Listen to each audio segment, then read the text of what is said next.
शिव बहुत परेशान करते हैं अपनी संतानों को, बहुत परेशान करते हैं, कभी चैन से नहीं रहने देते कि उनका भक्त फ्री माइंड बैठा है, टेंशन से फ्री होके बैठा हुआ है, शांत बैठा हुआ है, बाबा के दर पे होके आया है, उसके बाद सुकून से बैठा हुआ है, अपनी जिंदगी के रास्ते पर चलता जा रहा है सुकून से। शिव कभी चैन से रहने ही नहीं देंगे अपने भक्तों को, कभी भी नहीं रहने देंगे। अब कुछ लोग सोचते होंगे शिव तो प्यार ही नहीं करते हमारे से, है ना, हमारा रब तो हमारे से प्यार ही नहीं करता, हमारा रब तो हमारी परवाह ही नहीं करता। क्या तुम पूरा पूरा दिन घर पे बैठ के बेड पे फोन चलाते रहोगे, खाना भी आ रहा है, उठ भी रहे हैं बर्तन तुम्हारे सामने से, क्या ये सारी चीजें घर में पापा होने के बावजूद ये सब तुम कर लोगे? एक दिन झेल लेंगे, 2 दिन झेल लेंगे, 3 दिन झेल लेंगे, ठीक है, लेकिन उसके बाद पापा ने डंडा ही उठाना है, पापा ने सुकून चैन खराब ही कर देना कि उठ और निकल यहाँ से, काम कर।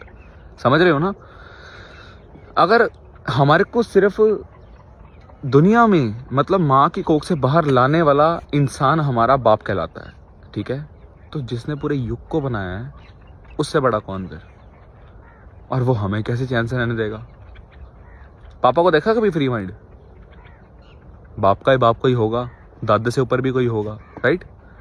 तो शिव ने अपनी संतानों को कभी भी सुकून से रहने देना ही नहीं।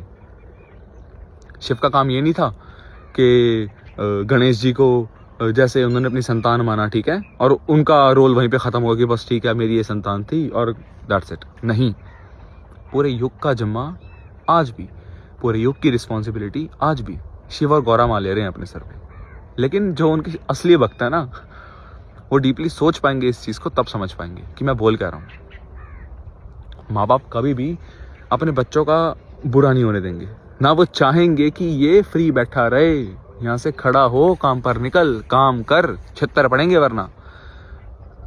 कैसे शिव हमारे को शांत रहने देंगे? आती ना हर दिन कोई ना कोई टेंशन, कोई ना कोई काम, कभी कोई काम बनता रहता है, अरे यार, फिर मतलब स्ट्रेस खेड़ा नहीं छोड़ता हमारा, क्योंकि शिव जी ने अपने बच्चों को फ्री नहीं बिठाना।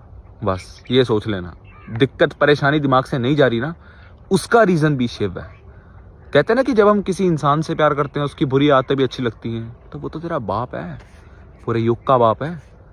दिमाग में स्ट्रेस भी है ना, तो उससे ही प्यार कर, टेंशन आ रही दिमाग में, उससे ही प्यार कर, आदत डालो इनके साथ। इनसे भाग रहे हो, ये सोच रहे हो कि बिल्कुल खत्म ही हो जाए टेंशन, मतलब शिव को दूर कर रहे हो अपने आप से।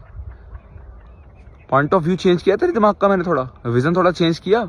समझाने का मतलब सिर्फ ये है, दुख परेशानी जिंदगी का हिस्सा है और शिव से ऊपर कुछ नहीं।